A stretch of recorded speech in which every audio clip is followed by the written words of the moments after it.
በልዑል እግዚአብሔር ፊት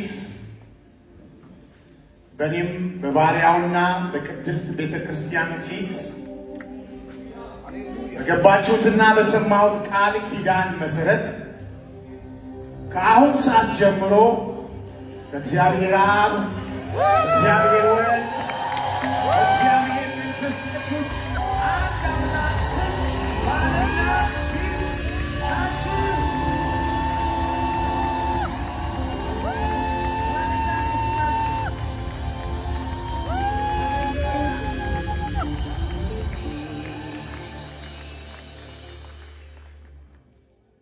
እንግዲህ እግዚአብሔር አንድ ያደረገውን ሰው አይለየም።